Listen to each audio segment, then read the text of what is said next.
भारत में कुछ ही नाम टाटा परिवार जितने गहरे जुड़े हैं। 150 साल से भी ज्यादा समय से ये परिवार हमारे देश की तरक्की की कहानी का हिस्सा रहा है। छोटी शुरुआत से उन्होंने एक ऐसा साम्राज्य खड़ा किया जो भारतीय जीवन के हर पहलू को छूता है। टाटा सिर्फ बिजनेस लीडर नहीं है, वो दूरदर्शी, समाज सेवी और राष्ट्र निर्माता हैं। उनका सफर विजन, ईमानदारी और समाज के प्रति गहरी प्रतिबद्धता की ताकत का प्रमाण है। टाटा की कहानी शुरू होती है नौसेरवानजी टाटा से, एक दूरदर्शी उद्यमी जिन्होंने बड़े सपने देखने की हिम्मत की। 1822 में जन्मे वो पुजारियों के परिवार से थे। नौसेरवानजी ने एक अलग रास्ता चुना। उन्होंने मुंबई में एक ट्रेडिंग फर्म स्थापित करके बिजनेस की दुनिया में कदम रखा। उन्होंने अपने बिजनेस स्किल्स और अटूट नैतिकता के लिए जल्दी ही पहचान बनाई। उनके काम खास तौर पर कॉटन ट्रेडिंग और टेक्सटाइल मिल्स में आगे चलकर टाटा ग्रुप बना। नौसेरवानजी ने अपने परिवार में कड़ी मेहनत, ईमानदारी और समाज को वापस देने की अहमियत को बिठाया। यही वो कीमती सीख थी जो टाटा की विरासत का आधार बनी। नौसेरवानजी के बेटे जमशेदजी टाटा को भारतीय उद्योग जगत का पिता माना जाता है। 1829 में जन्मे उन्हें अपने पिता की बिजनेस की समझ विरासत में मिली और उन्होंने इसे असाधारण ऊंचाइयों तक पहुंचाया। जमशेदजी का भारत के लिए एक बहुत बड़ा विजन था। उनका सपना था एक ऐसे भारत का जो खुद के उद्योगों से मजबूत हो, विदेशी ताकतों पर निर्भर न हो। उनका काम सिर्फ मुनाफा कमाना नहीं था, वो राष्ट्र निर्माण करना चाहते थे। जमशेदजी ने नागपुर में एम्प्रेस मिल्स की स्थापना की, आधुनिक तकनीक का इस्तेमाल किया और मजदूरों के हितों के लिए नए मानक स्थापित किए। उन्होंने एक भारतीय विज्ञान संस्थान का सपना देखा जो बाद में बेंगलोर में हकीकत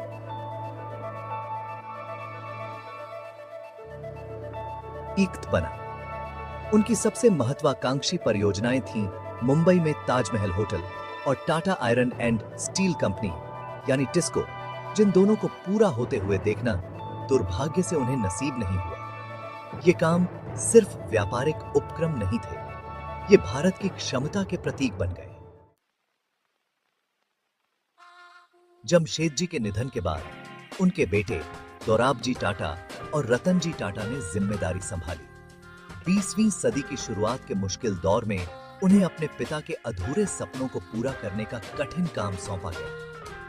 प्रथम विश्व युद्ध और वैश्विक आर्थिक मंदी ने बड़ी चुनौतियां खड़ी कर दी। इन बाधाओं के बावजूद दोराबजी और रतनजी अपने पिता के विजन के प्रति अपनी प्रतिबद्धता में अटूट रहे।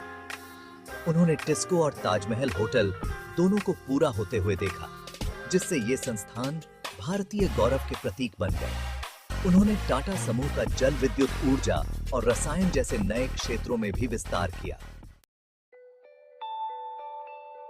भाग 5, विकास के पंख, जेआरडी टाटा का युग। 1938 में जमशेदजी के पोते जेआरडी टाटा ने नेतृत्व संभाला। उनका कार्यकाल टाटा समूह के लिए अभूतपूर्व विकास और विविधीकरण का युग था। एक दूरदर्शी नेता, जेआरडी को विमानन का बहुत शौक था। उन्होंने 1932 में टाटा एयरलाइंस की स्थापना की, जो बाद में एयर इंडिया बन गई, जिससे भारत वैश्विक विमानन मानचित्र पर आ गया। उनके मार्गदर्शन में टाटा समूह का रसायन, ऑटोमोबाइल और उपभोक्ता वस्तुओं जैसे नए क्षेत्रों में विस्तार हुआ। जेआरडी टाटा तकनीक की शक्ति और जीवन को ऊपर उठाने की इसकी क्षमता में दृढ़ विश्वास रखते थे। उन्होंने भारत में वैज्ञानिक अनुसंधान को बढ़ावा देने के लिए Tata institute of fundamental research की स्थापना की। जेआरडी के नेतृत्व को नैतिक व्यावसायिक प्रथाओं, श्रमिक कल्याण और सामाजिक जिम्मेदारी के प्रति उनकी प्रतिबद्धता ने परिभाषित किया।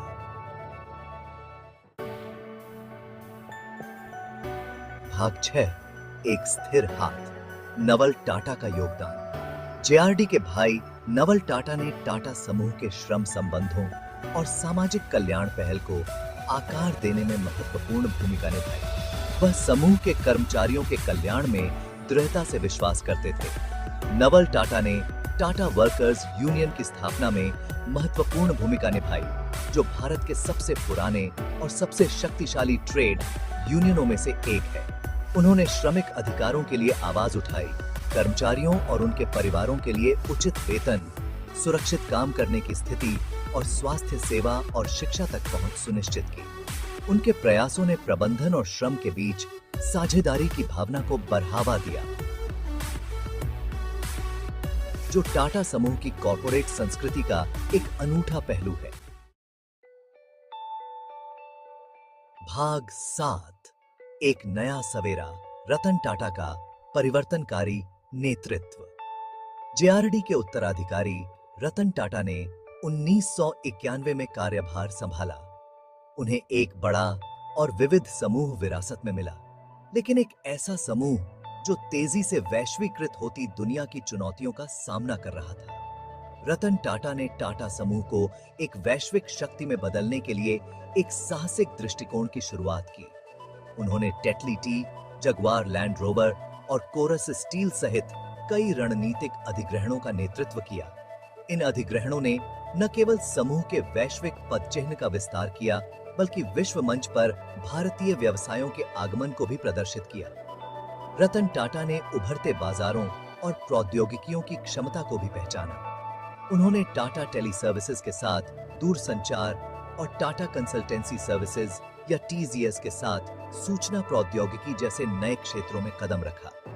उनके नेतृत्व में टीसीएस $100 बिलियन के बाजार पूंजीकरण तक पहुंचने वाली पहली भारतीय आईटी कंपनी बन गई, जो उनके दृष्टिकोण और तेजी से बदलती दुनिया में अनुकूलन और विकास करने की समूह की क्षमता का प्रमाण है।